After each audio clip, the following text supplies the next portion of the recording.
mo kí gbogbo ọmọ káàárọ̀ oòjíire kó ẹ kú dédé àkókò yìí o níbikíbi tẹ́ bá ti ń láǹfààní àti mọ wò mí láti mọ gbọ́ mi arílùmọ́ bí owó ọ̀rọ̀ ló tún dé tí ó tún sọ lówó ẹ̀ ní mọ̀sọ̀mọ̀sọ̀ àánú ọlọ́run aláyọ̀ ní fi wá sílẹ̀ mo kí wá pákú pọ̀pọ̀ ṣìnṣẹ́ ọdún ayọ̀ ló máa jẹ́ fún aláṣẹ Èdùmàrè mo kí gbogbo ọmọ káàárọ̀ oòjíire inú mi dùn pájọ wà láyé àjọ wà láàyè àdúrà mi ni pé kọ́lọ́run jẹ́ kájọ kí happy new year kájọ rí ọdún tuntun 2026 láṣẹ Èdùmàrè láyọ̀ àti àlàáfíà. Well, àwọn èèyàn kọ̀ọ̀kan máa ń sọ wípé Awíkonko change topic má sọ̀rọ̀ Ọ̀yọ́ mọ́ má sọ̀rọ̀ Aláàfin mọ́. Wọ́n gbàgbé ọ̀rọ̀ àwọn baba ńlá baba wa tó sọ wípé bóbìnrin ò bá tí kú nílé ọkọ kò gbọ́dọ̀ mọ káyé àsè. Ó túmọ̀ sí pé níwọ̀n bá àgbà tí ìṣẹ̀lẹ̀ bá ti ń ṣẹlẹ̀ dandan ni kí ìtàn máa jẹ jáde dandan ni kí ọ̀rọ̀ máa jẹ jáde ẹni á má sọ̀rọ̀ mọ́. Ìgbésẹ̀ ń wáyé ìrìn àjò ń wáyé dandan ni ká sọ̀rọ̀ nípa ẹ̀ gẹ́gẹ́ bí oníròyìn gẹ́gẹ́ bí sọ̀rọ̀sọ̀rọ̀ ẹni á má sọ̀rọ̀ mọ́. Aláàfin gbéra ó lọ sí Ilorin lọ́dọ̀ Emir Ilorin oore kíni ìpá ṣe fẹ́ pọ̀n tó ìbímọ tán tó ní ìpágbèmí ló wọ́n sọrúkọ rẹ̀ oore kí ló ṣàwòké ṣe fábùké tó ní bóun bá bímọ tán ó kọ ọmọ tó wọ́n sọ ọmọ ò ságbèmí ni oore kíni Ìlọrin ṣe fún Ọ̀yọ́ Aláàfin òjòpá ṣẹ̀kẹ̀rẹ̀ mọ́dé ọmọ Àtìbà èdè ní a mọ́ sọ̀rọ̀ ká mọ́ sọ̀rọ̀ ká mú sùn lọ́wọ́ kí ewúrẹ́ ọmọ dọ́sùn jẹ́ mọ́ni lọ́wọ́. Well, lánàá mo ṣètò kan ní live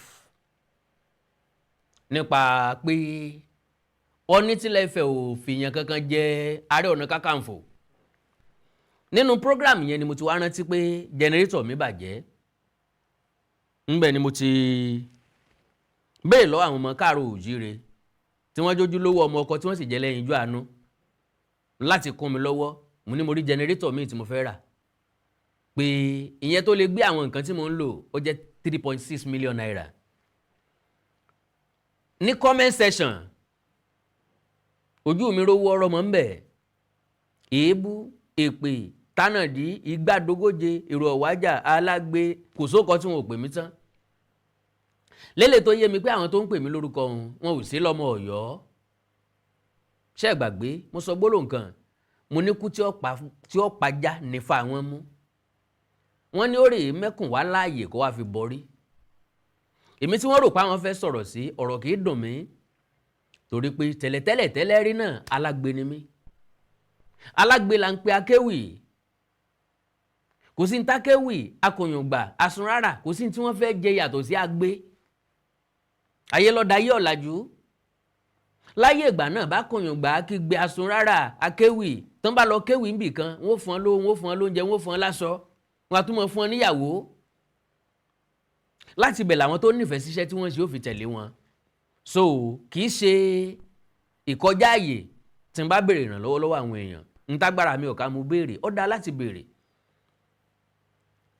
bọ́ bá wà lákọọ́lẹ̀ títí dọjọ́ iwájú táwọn ọmọ mi bá rí wọn ó rí i pé ńgbà tí bàbá wọn ò ní ló béèrè ó yá ju bàbá ẹni tó joyè tí ọ̀kadù ọ̀sán ju bàbá ẹni tí òróyè jẹ lọ ẹ̀ ń tọrọ ó yá ju bàbá ẹni tí ń lu jìbìtì tàbí tí ń jalè lọ tàbí tí ń lọ́yàn lọ́wọ́ gbà so having said that mo sì nílò ìrànlọ́wọ́ o because ibi ọ̀kánjú ẹni bá so sí ńlá ti ka ẹni tí ìfà òsì tọ́ sí ní pé lára mù 3.6 million naira ni wọ́n pe jẹnẹrétọ̀ tí mo fẹ́ rà lánàá ọ̀hún làwọn èèyàn mẹ́ta sẹ́ǹdì owó sí mi mo jẹ́ ọkàn ìmoore ṣùgbọ́n bá a ṣe sọ lánàá yẹn ọ̀pọ̀ yóò ti believe pé owó ti dénú àkáǹtì ẹ̀ gbẹgbẹ́ nìkan ó ti ṣẹlẹ̀ n tó dẹ̀ jórí bẹ́ẹ̀ ni wípé èmi ò láwọn èèyàn kan tí mo kó jọ síbì kan tàbí tí mo lè dẹnu owó kọ I don't know who is who so àwọn èèyàn mẹ́ta tó fún mi lówó àwọn méjì fún mi 10,000 naira ẹnìkan send 5,000 naira sí mi so now mi bá wá rí láàrin àwọn èèyàn tán fẹ́ support mi account number yìí ni ẹ bá ń fi sí o 3737 53 mò ń bọ̀ o ká má sí pé o kẹ́lòmí ọmọ lọ gbowó mi.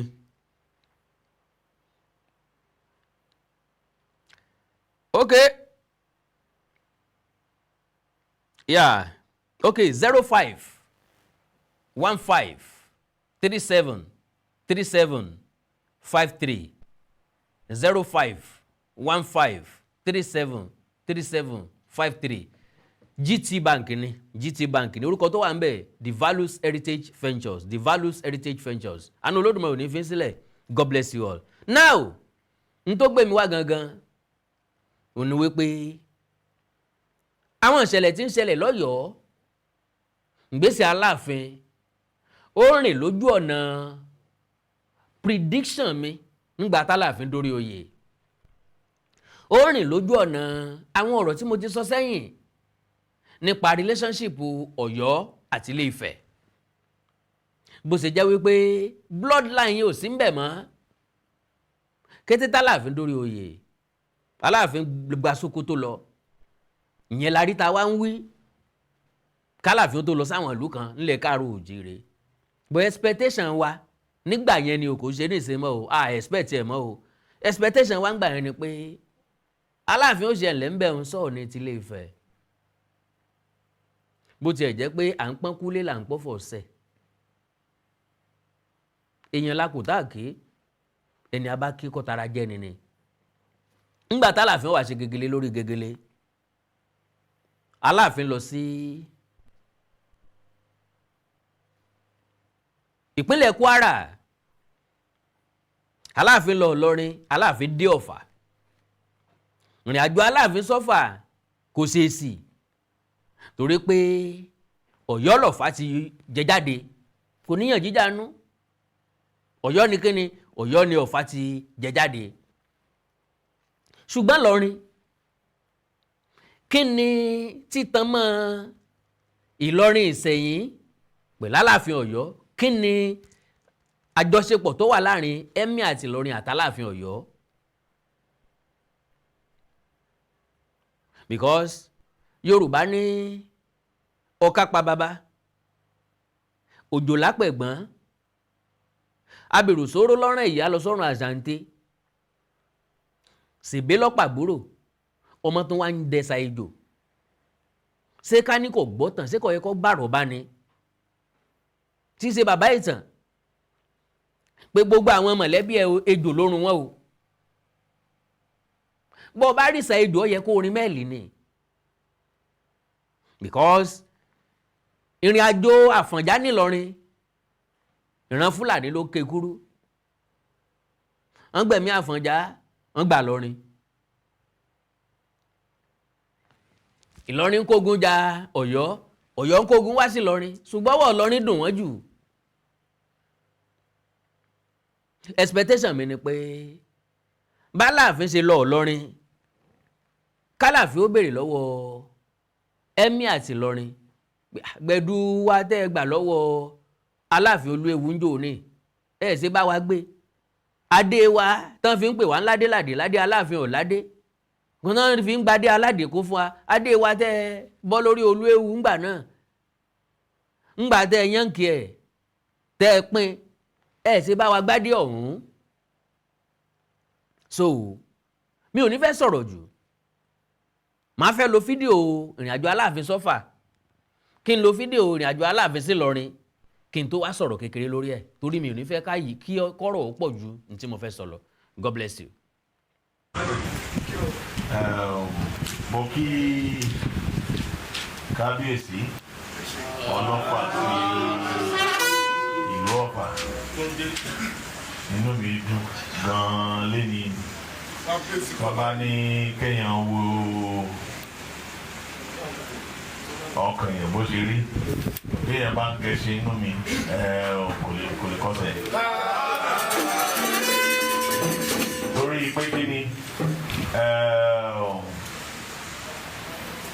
Ọ̀yọ́ ló ní Ọ̀fà, Ọ̀fà ló ní Ọ̀yọ́. Mo dẹ̀ mọ̀ pé ọ̀pọ̀lọpọ̀ nínú wa a mọ̀ pé Ọlálọmí tó jẹ́ kan lára àwọn ọmọ ọba tó jẹ ní Ọ̀yọ́ ilé ní 14th century. Lára àwọn ni ó tẹ ìlú Ọ̀fàdó. Ẹ̀jẹ̀ ló ràn kan ẹ̀jẹ̀, inú mi dùn gidi gan ni. Kábíyèsí àtijọ́ ní àwọn ọ̀rọ̀ kan àtijọ́ sọ kó tó di pé ajáde sásìkò yìí. Mo dúpẹ́ gidi gan. Ṣé o wọ́n ní njọ́ ti jẹ́ ẹnu gbó kò kọ́ Bàṣárì, njọ́ ẹ̀fọ́ ti jẹ́ ẹnu ọ̀dàn kò kẹsẹ̀ bọ́ polo, njọ́ ẹyẹ tí fò nùgbẹ́ kò forí sọgiri. Láṣẹ Èdùmàrè ní ṣiṣẹ́ o.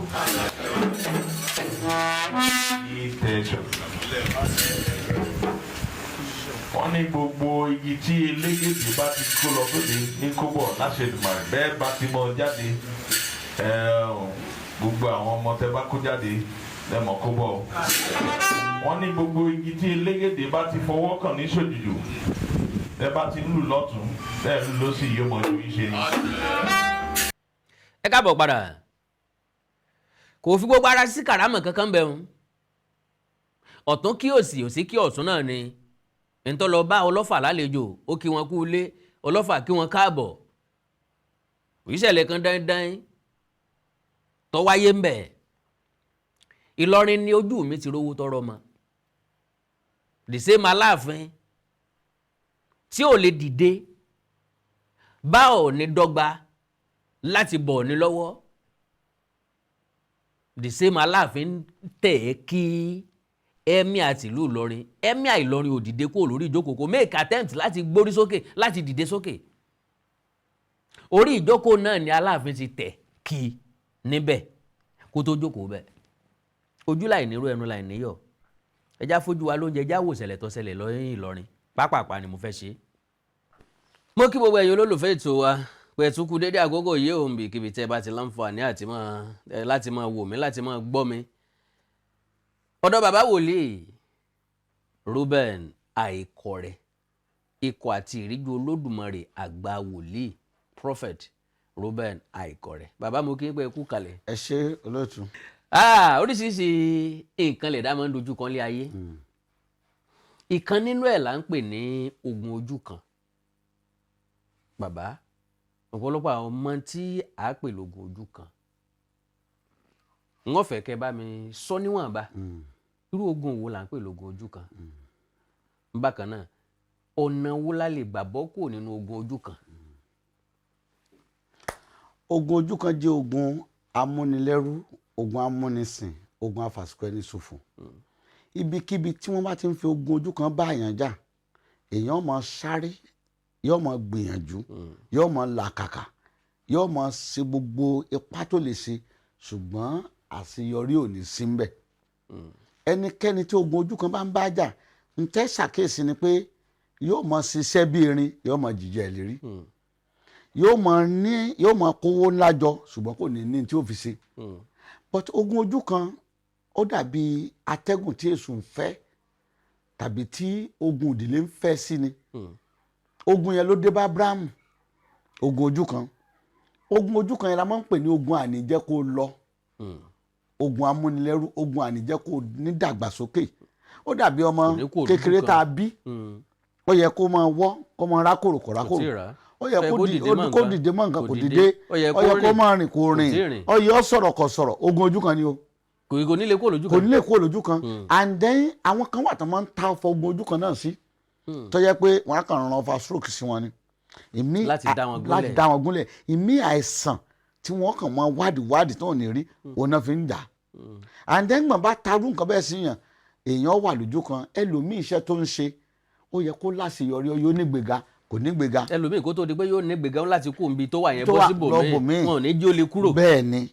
Ẹlòmíì ìrìn àjò ló wà lóòótọ́, ṣùgbọ́n ogun ojú kan láti lù ú ibi ó ti kú ò, láti ìletò tó ti kú ò, láti fámìlì tó ti kú ò, wọ́n ń fi ogun ojú kan mọ́nítọ̀ ẹ̀. Àwa máa sáré, a máa ṣe gbogbo tó lè ṣe, kò ní rí ṣe ogun ojú kan ni náà ẹni tó ogun ojú kan bá ń bá jà ọ̀nà àbáyọ wà ó ní Jésù ó lè yanjú ẹ̀ nípasẹ̀ wòlíì tọ́lọ́ ń bá fi rán torí wòlíì ti pọ̀ nú ayé gbogbo ara ti bá wòlíì mi pàdé àwọn kan ní àwọn ti bá pàdé àwọn tí Bíbélì sọ̀rọ̀ wọn ń bẹ nínú ayé bẹ́ẹ̀ ni and then n tó wà ń bẹ̀ ni pé èrí tá a bá ti ní yóò jẹ́ àmọ́ bá a ṣe wà bá a ṣe dí pẹ̀lú ẹni tó nírú èrè tá a ní ìgbà míì wà tó yẹ pé ẹni tí ò lè rí tá a ní wòlíì tí ò lè rí tó dẹ̀ sọ̀rọ̀ ẹ fún kò fìgbà kan lè rí yẹn rí yóò kàn máa wò ni ṣùgbọ́n Jésù ó ti fi rán àwọn kan nínú àwọn tó fi rán ni mo wà a pọ̀ bẹ́ẹ̀ o kì í ṣèmi nìkan o ṣùgbọ́n n ta béèrè rí kí ni wọ́n béèrè pé kí lọ́nà àbáyọ àwọn èèyàn tá à ń gbọ́rọ̀ yìí tá a wà lógo ojú kan ṣáà ṣe tán fọ́nà àbáyọ ṣé à ń wá ojútùú sọ́nà àbáyọ tá a bá ń wá ọ̀nà àbáyọ rèé ẹja wojú Ọlọ́run lórí ti ń ṣe wá kí ló ń ṣe wá ẹja wojú Ọlọ́run ìgbọ̀n bí kan tó bí Jésù láti sọ pé Jésù ni ó máa jẹ́ àsọtẹ́lẹ̀ wá látọ̀run pé Jésù ni ó máa jẹ́ àǹdẹ́gbọ̀n bí orúkọ yẹn náà ń pè ó wá túmọ̀ sí pé tá a bá wojú Ọlọ́run ọ̀nà wo lè tọ́ láti kúrò ní ogun ojú kan á dẹ̀ lè bọ́. nípa ìwádìí nípa àsọtẹ́lẹ̀ nípa bàbá ẹ máa sọ wípé kò di dandan ìgbà táwọn èèyàn bá fojú kàn yín bẹ́ẹ̀ni kí wọ́n tó wá ojú Ọlọ́run pé ẹ máa ń sọ̀nà fún èèyàn lórí fóònù bẹ́ẹ̀ni ẹ bá ń sọ fún wọn kẹsì sọ ẹ̀rọ ìbánisọ̀rọ̀ tí wọ́n bá yín sọ ẹ mọ̀ tabaníká sọ̀rọ̀ a ní lè ṣàlàyé ẹ̀ tán bí wọn ò lè láǹfààní àti bẹ́ẹ̀ni ìdá kan gbogbo àwọn tí wọ́n pè mí tí wọ́n ní ẹ̀rí through page yìí àti káàkiri ọmọ ń pè mí lórí fóònù àǹdẹ́ bá bá pè mí ń sọ fún ọ á dẹ̀ ṣe ń tọ́lọ́ ń bá wí Ọlọ́run ó dẹ̀ gbọ́ ẹ̀yin náà Ọlọ́run ó gbọ́ tí ẹ kú olójú kan gbogbo ọmọ yín tán dè mọ́lẹ̀ wọn ó kú olójú kan ẹ̀rọ ìbánisọ̀rọ̀ tẹ́lẹ̀ pè mí sí rè lórí WhatsApp 070 84 74 20 61 070 84 74 20 61. nọ́mbà bàbá wòlíì náà lélẹ́yìí lẹ́ẹ̀kan sí 070 84 74 20 61 àlàáfíà ní fún yín.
jẹ́ àlù tọ́ba lórí kábíyèsí wa Aláàfin láwọn tó fẹ́ ẹ máa lọ ta ẹ fi tàwọn tó tẹ̀lé bàbá wa Aláàfin káwọn náà wá dára níbí ìwà àtọ́jọ́ ní bàbá wa tó àbáyé ọmọ bọ̀ wá.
àkọ́kọ́ ẹni tá a kọ́ fi hàn tí wọ́n jẹ́ olóyè bàbá ọba lọ́rin wọ́n jẹ́ àwọn àgbà olóyè láàkọ́ fi hàn tí a mọ̀ pé wọ́n ní IT àwọn ní afọbajẹ àwọn lákọ̀ọ́kọ́ fi hàn àwọn mẹ́rin ni wọ́n wà ní jòkó nínú wọn báyìí pẹ̀lú àwọn bàbá wa Mọ́gàjí Ààrẹ Ìlọrin. ẹ wá kí kábíyèsí.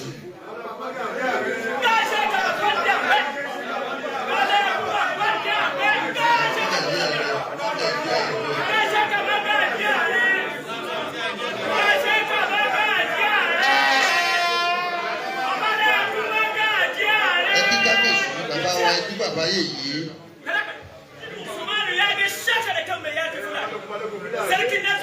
Bàbá yìí kí bàbá balógun alárẹ̀.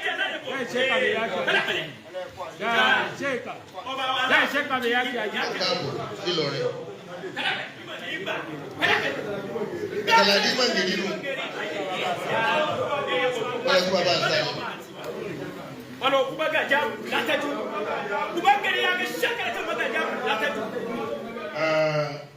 Bàbá wa olóko ti ilẹ̀ Òkò Ọ̀yọ́ làwọn náà ọ̀rọ̀ míyàn kábíyèsí o. Ọmọ rẹ̀ sí ọmọ wòyí là. Ẹ̀sìn kábíyèsí Aláàfin. Ẹ̀sìn sẹ́yìn fún bàbá mi Alhaji Dr. Ibrahim Gambari. Ẹ̀túnṣe kábíyèsí Aláàfin lẹ́ẹ̀kan sí i. Ẹ̀túnṣe sẹ́yìn fún bàbá mi Gambari. Ẹ lọ sọ pé Ọ̀yọ́ ọba lọrin tán. Ìlọrin lọ́nà Ọ̀yọ́ ló lè Ìlọrin. Ìwọ́n fi sọ pé Ìlọrin gèrè alimi. Ìlọrin ìlú Zulu Gambari Ìlọrin Àfọ̀njá. Níbo la ti bí Àfọ̀njá? Ìbọ̀yọ̀ Aláàfin ni Ìlọrin Àfọ̀njá rẹ̀ nínú Òdúyọ̀. Sàlù Alábí Pẹ́rẹ́. Mo kí Emir ti ìlú Ìlọrin.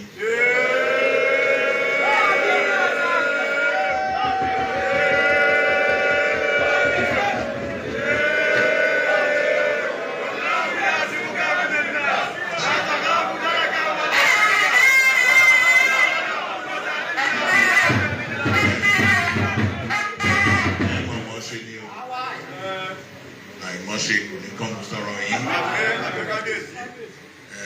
Ní kété tí mo gbọ́ pé mo gbọ́ bí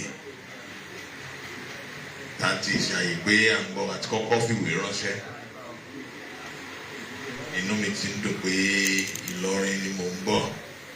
pẹ̀lú àjọṣe tó ti wà látọjọ́ tó ti pẹ́. Inú mi dùn gidi gan ni. Ẹ mọ̀ mọ́ ṣe ni o. Àìmọ́ ṣe kò ní kàn kó sọ̀rọ̀ yìí. Ẹ ṣeun gidi gan. Mo kí members of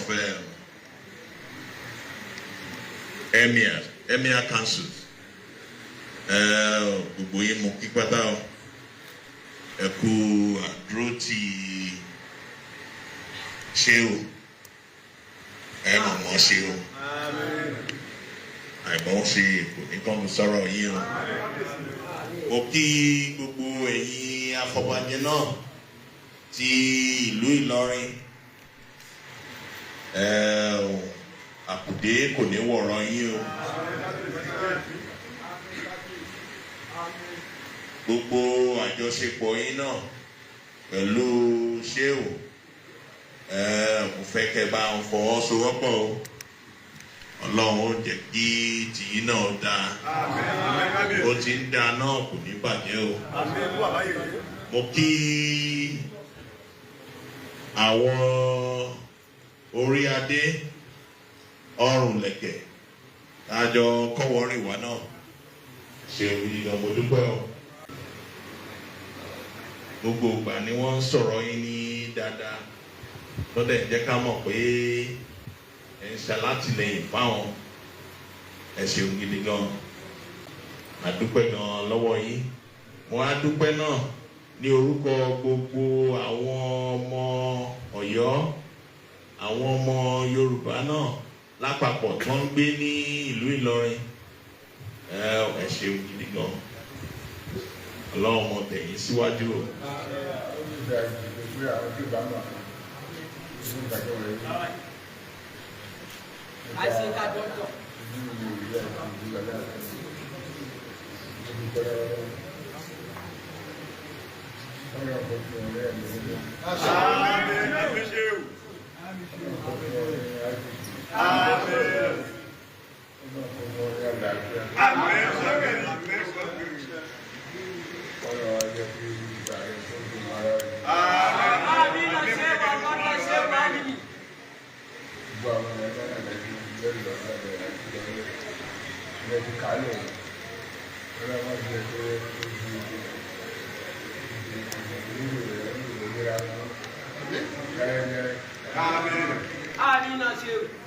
Ẹ káàbọ̀ padà.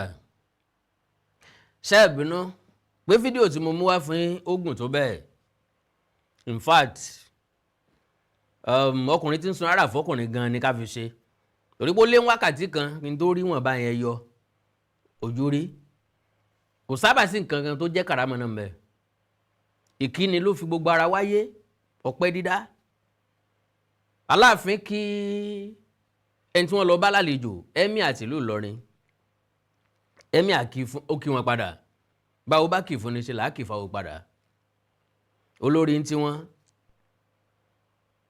ẹ̀rín kẹ́ ẹ̀rín yẹ́wú, ìyá oníyà ẹ̀rín làwọn ń rìn tí wọ́n. Ìbànújẹ́ ò sí fẹ́ ni yín ẹ̀ tààtà bí ń sunkún ẹ̀rín léṣe bí ń rìn. Word and opposite làwọn àti kábíyèsí. Àní kábíyèsí ń lejú, olórí ń rẹ́rìn. Gbogbo ẹ̀ ló yẹ kó wà níwọ̀ntúnwọ̀nsì. Ẹ má bínú o, kò sẹ́ni tí táyé lọ́rùn o. Àwa sì kọ́ lákọ̀ọ́rẹ́ ti ẹnìkan pé báyìí ni wọ́n ṣe ń ṣe àbí báyìí ni mo láìkí olórí gan gidi. Always smiling. Ẹni tínú ẹ̀ bá mọ́ ni mò ń rẹ́rìn. Ẹni bá wà peaceful ni mò ń rẹ́rìn. Ẹni tó bá láyọ̀ ọkàn ni mò ń rẹ́rìn. So I love her for that. Now ẹ já padà sórí Ọ̀yọ́ àti ọba wọn. Pẹ̀lú ìrìn tí wọ́n rìn àti gbésẹ̀ tí wọ́n ń gbé, ṣé gbésẹ̀ àlàáfíà ni? Aláàfin ló ń wájọṣepọ̀ ọba Ìlọrin, Emir Ìlọrin. Wọ́n ti ṣe pín tan ajá tó kan lè mọ́mọ́. Ògbómọ̀ṣọ́ ló súnmọ́ Ìlọrin. Ọ̀fà ló súnmọ́ Ìlọrin. Ọ̀yọ́ ò súnmọ́ Ìlọrin mọ́. Kí n tó dé lọ, kí n tó kàn wọ́n Ìlọrin kó tó kàn wọ́n lọ́yọ̀ọ́, yóò kọ́kọ́ kó Ògbómọ̀ṣọ́, yóò kún odò ọba. Gbogbo àwọn òró, gbogbo àwọn Ìkòyí yìí ọ̀kọ̀ọ̀kọ́ dé, gbogbo àwọn Ilégbọ́n ní ọ̀kọ̀ọ̀kọ́ dé kó tó máa lọ sọ́yọ́. Ìmírè lẹ́yìn gẹ́gẹ́ bí fífò gànà. Lóòótọ́ kò sí nǹkan méjì tó jọjú pé a rèé kí ẹ bí ẹni lọ because a ti sọ pé relationship wọn pẹ̀lú fẹ̀ kò tó nǹkan kan mọ́ so àwọn mọ̀lẹ́bí wọn ni wọ́n lọ ṣe kí ni náà lọ kí n tó wá jẹ́ n tó dùn yẹn ń bẹ̀ ni pé àwọn èèyàn yìí àrè ni wọ́n Àfọ̀njá tó jẹ́ láyà lọ́kọ̀ tọ́jọ́ mọ́ Alùgbìn Nbíládẹ̀rín ló bí Pàsìn, Pàsìn ló bí Alùgbìn, Alùgbìn ló bí Àfọ̀njá. Ṣé báwọn Fúlàní ni wọ́n pa Àfọ̀njá tí wọ́n gbà lọ́rin lọ́wọ́ ẹ̀? This same Ìlọrin ńlọ́hẹ̀ndì rè ní Ọ̀yọ́ Empire tẹ́ ń sunkún lé lórí tẹ́fí sọ̀tàn lẹ́nìí. Oore kí wá ni wọ́n ṣe fún yín tẹ́ lọ kí wọ́n fún? Kí ni tẹ́ lọ kí wọ́n fún? Kí ni relationship tí ń bẹ láàrin yín tẹ́lẹ̀ ju pé ẹ tún padà sọ̀kọ́ǹbù fún wọn lọ? Because to the best of my understanding ọba tó yẹ kó dé lọ́rin the last ọba tí mo expect ní Ìlọrin Aláàfin ni. Aláàfin lọba tí ó yẹ kó dé lọ́rin mọ́. Well ẹ járí wọn gẹ́gẹ́ bí ọmọ Àtìbà. Àtìbá negotiate pẹ̀lú àwọn síta iná fi fa Olúewu sẹ́nu ewu. Bóyá wọ́n rè dúpẹ́ pé ó spear baba ńlá baba wọn táwọn náà fi lórí ọ̀fẹ́ àti lórí àpèrè because ibi tí òkú ti papọ̀ mọ́ ìyàwó kò yé mi pápápá gẹ́gẹ́ mo sọ lẹ́ẹ̀kan mo lé èmi rò wípé wọn ó bèrè adé tán tọ́ba síta gbàǹjo rìn àti lùgbẹ̀dù Aláàfin then ńgbà tí ẹni tí ń ṣe introduction ó ní lára àwọn ọba tó tẹ̀lé Aláàfin wá Olóko Òkó wà ń bẹ̀. Olóko is a friend of Aláàfin láti ìpìlẹ̀. Bóyá èèyàn wá mọ ibi tán pè lóko tàbí ẹ̀ mọ ìsan Òkò briefly gẹ́gẹ́ bí àrọ́bá tí èmi gbọ́ ó ní wípé because ẹni tí ń dárúkọ Olóko ó jẹ́ ká mọ̀ wípé Ọ̀rànmíyàn náà ni Olóko. Bí àrọ́bá ìtàn tá a gbọ́ bá jẹ́ òótọ́ Ọ̀rànmíyàn ni lóòótọ́ torí kíkú òtọ́ràn míyàn kúrò ní Ọ̀yọ́ ilé tó ń padà bọ̀ nífẹ̀ẹ́ ìkan nínú àwọn ìyàwó ẹ̀ ó bímọ ìbẹ́ta ló bí ẹ̀ta Òkò ni wọ́n fi sọ Òkò kò lè mẹ́lẹ̀yìn rìn mọ́ ó fi ilẹ̀ bẹ́ẹ̀ n tó bí Òkò nìyẹn ẹ̀ta Òkò bọ́ títàn yẹn bá jẹ́ tárọ́bà àtàn yẹn bá jẹ́ òdodo gbọ́n sì sọ nìyẹn. Now ńgbà tálàfin ó kí ọba Ìlọrin ó ní kán bóun kí séwù wọ́n dẹ̀ kí séwù. Aláàfin wá níjọ́ tí mo ti mọ̀ pé mò ń bọ̀ nílọrin nínú mi ti ń dùn kí ni ń yàpọ̀n lórí tó fún rẹ̀ fi súná tí ń fún rẹ̀ wọ́bẹ tó fún rẹ̀ wádómọ́yà tó fún rẹ̀ ṣébẹ̀ kí wá ní ya lórí kí ni ìbá máa dùn má Aláàfin nínú nípa lílọ sí ọ̀dọ̀ Emir because nínú ẹni tí ọ̀wẹ́ kọ̀ ọmọ Aláàfin Emir ni. Aláàfin kọ́kọ́ fìgbà kan jókòó nu mo kọ́ tiẹ̀ ni o Aláàfin kọ́kọ́ fìgbà kan jókòó nu mọ́tò tí wọ́n rírí wọ́n expect pé Emir máa wá wẹ́kọ̀mù báwọn ọba ilẹ̀ káàrọ̀ òjìrì ṣe ń wẹ́kọ̀mù ẹ̀. Ẹ̀rí ńgbà tálàfin wá sówùkúta ọba bíi 50 ni wọ́n tò kalẹ̀ láti wẹ́kọ̀mù Aláàfin wọ́n pàgbò síbi tí ó gbà kọjá. That is culture, tradition. Bá a ṣe ń gbéra wa lárugẹ nìyẹn. Ọ̀yọ́ ló ní kò rí bẹ́ẹ̀ mọ́ wọ́n ní ìyá àwọn òbí dúdú because ewúrẹ́ wo pé wọ́n sọmọ ìyá àgùntàn. So kí wá ní dùn Aláàfin nú because gbogbo lílọ wọn náà lárí Emir Ìlọrin kan wò bí iṣu lọ́la gbọ́dọ̀ kan foríjì mi o Emir kan wò bí iṣu lọ́la ń ti wọn ni because gbogbo nǹkan tẹ̀ ń ṣe òye Emir kan sáà ń wò wípé ṣe bẹ́ẹ̀ fẹ́ wà ní ẹ̀sìn tí wá tó bá yá ẹ kóra yín bóde padà babó ń baba. Emir is a man of peace a gentleman to the core. He was just looking at them. Because Emir ò kì í ṣe àwọn tí ń kágbádá sọ́rùn káàkiri, tí ń rìnrìn àrè káàkiri, tí ń kílé kọ́nà káàkiri. Kíkílé kọ́nà tí ò ní túmọ̀. Kí ni relationship tó fẹ́, kí ni tó fẹ́ pàlọ́rin àtọ̀yọ́ pọ̀ lọ́la báyìí? Ẹ má jẹ́ àfagùn jàre. Then inú mi dùn pé Ìlọrin ni mò ń bọ̀, ṣé ẹ mọ̀ pé Ìlọrin lẹ lọ tẹ́lẹ̀ ni? Ṣé kò sí ọ̀rọ̀ àjọsọ láàrin yín kẹ́ tó lọ bẹ̀ ni? Then gbogbo ìgbà ni wọ́n máa ń sọ̀rọ̀ yín dáadáa. Kí ni wọ́n sọ nípa Emir tó dáa? Aláàfin ní gbogbo ìgbà náà máa ń sọ̀rọ̀ Emir dáadáa. Kí ni tán sọ nípa Emir tó dáa? Kí lẹ Emir ṣe téèyàn fi lè sọ̀rọ̀ èèyàn dáadáa? Ó dáàbò bò lóye àbí ó jẹ̀bi? Ó jẹ́ káwọn èèyàn ó máa gbé nùlú, ó jẹ̀bi kọ́ mọ dálùgbé. Ẹ wá ní àwọn ọmọ Yorùbá náà tí wọ́n ń gbé ní ìlú Ìlọrin. Can you imagine that? Àwọn ọmọ Yorùbá tí ń gbé ní ìlú Ìlọrin. Àbáwọn ọmọ Yorùbá tọ́jọ́ mọ̀ ìlú Ìlọrin. Bó ṣe yẹ kí kábíyèsí Aláàfin Ọ̀wọ́ Adé kó pírẹsẹ̀ntì ẹ̀ nìyẹn. Ẹ̀yin ọmọ Yorùbá tẹ́jọ́ mọ̀ ìlú Ìlọrin, mo kí ẹ̀yin náà o. Ọlọ́run ní kò dé àìmọ̀ ṣe sí o. Inú ilé yín lẹ́wà o. Èyí ó fi pọ́ìntì kọ̀ọ̀kan náà kí ẹni tí èèyàn wá bá lálejò náà mọ́lẹ̀ kò ní lè jiyàn bẹ́ẹ̀. Bí èèyàn ṣe kọ̀rọ̀ bọ̀yàn lára nìyẹn. Èèyàn ọmọ Yorùbá tí ń gbé nílùú Ìlọrin gẹ́gẹ́ bí ẹni pé àlejò ni wọ́n ń bẹ̀. N tó túmọ̀ sí nìyẹn. Èèyàn ọmọ Yorùbá tẹ́ ń gbé nílùú Ìlọrin o, ẹ kéré òkò délé o, ńlé èbó náà ń lọ, ńlé èbó nílé wọn tó jù Ìlọrin lọ. So àwa ní Ọlọ́run yóò mọ tẹ̀yìn síwájú o, ìwájú làwọn ẹni ẹlẹ́ni wà o tẹ́lẹ̀tẹ́lẹ̀ o. So now, like I said, ọ̀pọ̀ ogun ní Ìlọrin àti Ọ̀yọ́ ti jà. Kò sí nǹkan tó yẹ kó tún pa wọ́n pọ̀. The battle between Ìbàdàn and Ìlọrin. The battle between Ìbàdàn and Ìlọrin. Àwọn èèyàn kan sọ wípé Fúlàní àti Yorùbá lọ́jà. Irọ́ o, Yorùbá àti Yorùbá lọ́jà. Because Yorùbá ló pọ̀ nú ọmọ ogun Ìlọrin gbà yẹn.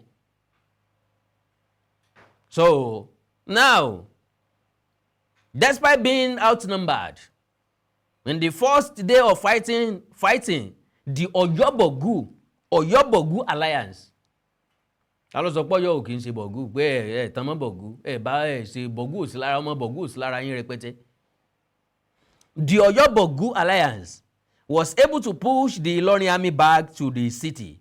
A complete rout was only averted by a cavalry counterattack. The battle the next day, however, exposed the internal divisions within the Ọ̀yọ́ army. Many of the commanders did not trust the Aláàfin or his Bogawa allies. Kì í ṣe pé wọn ò trust Aláàfin, wọ́n ta Aláàfin ni. Early in the second day of battle, the Ilorin cavalry launched another successful assault, turning one flank of the invading army and striking the heart of the Ọ̀yọ́ force in the rear Zero-Pera. King of Niki and leader of Bọ̀gú army was spying, and his ikú devastated the army's morale. Ńgbà tán gbọ́ pé Wàrúkúrà Àbàrùbá pé ó ti dágbére fáyé o, àwọn ìrẹ̀wẹ̀sì báwọn sọ́jà, àwọn jagunjagun Ọ̀yọ́. So ultimately, Aláàfin Olúewu, his eldest son, and the leaders of both Wawa and Kayama páyín lójú ogun. Àkàndá ọ̀rọ̀ Awíkóńkó. Ìjà ó wà ọ̀rọ̀ Awíkóńkó aṣọ lójú ọlọ́rọ̀. Ìbéèrè mi náà ṣeré, kí la Aláàfin rèé ṣe ń lọrin? Tí ìbá ṣe wípé àwa lé o, àwa kí ẹ̀yẹn bí wa. Well, ìjọba ṣòfin kọ̀ọ̀ràn kàkó sẹ́ni tí ó ṣòfin àjẹ́. Ẹ jẹ́ n kí dọ̀rọ̀ mi bá kọ̀. Bó bá wù mí máa tó fàyọ láìpẹ́. Gbogbo ẹ̀yin tẹ́ ń threaten mi lórí WhatsApp, mò ń ṣàkọọ́lẹ̀ rẹ̀ o. N ó sì fi tó àwọn tó bá yẹ kí n fi tó létí, ń fi tó wọn létí. Ọ̀rọ̀ ni à ń sọ. Àwọn tí ń sọ̀rọ̀ látọ̀yọ́, àwọn tí ń post oríṣiríṣi nǹkan lórí Facebook, ẹ ṣe nǹkan kan fún wọn. Ẹni tí ó bá ti wá ṣe nǹkan kan fún wọn kó má mẹ́nu dé DM mi. Ẹ mọ́ wá threaten mi. Ìwọ̀n ráwọn kan tó ń sunkún, wọ́n máa tó arrest ẹ, ìmọ̀ tẹ́ ń fẹ́ arrest mi lé lórí. Nínú pa àjọ ń sọ̀tàn, àjọ ń bára wa sọ̀rọ̀ mo mọ̀ tí èèyàn lè arrest èèyàn lé lórí kò sí kankan bẹ̀ tí mo sọ kò sí kankan bẹ̀ tí mo ṣe kò sí nǹkan kan tẹ́nì kankan lè arrest mi lé lórí so ẹ lọ wá bí jókòó kẹ stop ẹ láti mọ̀ so àkàndá ọ̀rọ̀ Awíkonko Àjàó àrà Awíkonko asọ̀ lójú ọlọ́rọ̀ bọ́lọ́rọ̀ bá gbọ́ kí baba ńlá baba ọlọ́rọ̀ ó ṣe ẹ má gbàgbé o eré tí mo sọ wájú o nípa ti generator 3.6 million naira kò ju nǹkan tẹ́nìkan lè rà fún èèyàn lọ àwọn èèyàn ní lo kí lorúkọ generator ńláńlá yẹn mẹ̀kánò nǹkan ká mọ̀ polówó generator àwọn mẹ̀kánò náà láfi gbé gbogbo ẹ̀ àwọn èèyàn ní lò ó so ọlọ́run ràn gbogbo wa lọ́wọ́ àánú ọlọ́run ó dìde sí gbogbo wa tẹ́ bá fẹ́ bá mi dá sí ẹja sọ̀rọ̀ lórí WhatsApp +234 904 851 9362 +234 904 851 9362 ó bá dé jáka nọ́mbà lẹ́fẹ́ GT Bank ní 0515 37 37 53 0515 37 37 53 ó kọ́ tó wà ń bẹ̀ The Values Heritage Ventures ilé onílé wa tọ̀nù nínà wa wọlé ẹ like follow page mi lórí Facebook Awíkonko TV ẹ subscribe sí YouTube channel mi Awíkonko TV ẹni nǹkan pàtàkì tẹ́fẹ́ kájọ sọ ẹ já sọ lórí WhatsApp nìkan +234 904 851 9362 +234 904 851 9362 èdè àti àṣàlẹ̀ káàrò jìrì òní wọ́mi o orílẹ̀-èdè lẹ̀ káàrò jìrì òní dàrú ìlú ẹnìkọ̀ọ̀kan wa yóò tòrò mìnìmìnì àjù àṣẹ o. Awíkonko Development Fans Club ilé aláyọ̀ ilé wa. Awíkonko Development Fans Club ilé aláyọ̀ ilé wa.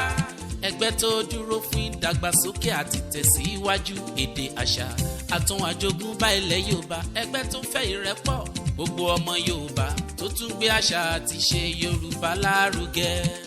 Awíkonko Development Fans Club ilé aláyọ̀ ilé wa. Awíkonko Development Fans Club Worldwide ẹgbẹ́ tí kò rọ̀gbọ̀kú lé ìjọba ẹgbẹ́ tó dúró fún ìdàgbàsókè àti ìtẹ̀síwájú èdè àṣà àtún àjogúnbá ilẹ̀ Yorùbá pẹ̀lú àtìlẹ́yìn gbajúgbajà pèdèpèdè ní àkàndá ọ̀rọ̀ Awíkonko ẹgbẹ́ tó ń fẹ́ ìrẹ́pọ̀ gbogbo ọmọ Yorùbá ẹgbẹ́ tó ń gbé àṣà àti ṣe Yorùbá lárugẹ ẹgbẹ́ tó dúró láti ṣàtìlẹ́yìn tó gbọngbọ́n fún àkàndá ọ̀rọ̀ Awíkonko àti àwọn ètò rẹ̀ káàkiri àgbáyé àǹfààní wà láti darapọ̀ mọ́ wa ẹ bá wa sọ̀rọ̀ lórí WhatsApp nìkan ẹ lè pè wá ẹ lè send text message tàbí voice note pẹ̀lú àwọn nọ́mbà wọ̀nyí +234 8053270136 tàbí ààrẹ ẹgbẹ́ Adéolú Adékọ́lá lórí +17048912729. Awíkonko Development Fans Club Worldwide ilé aláyọ̀ nílé wa.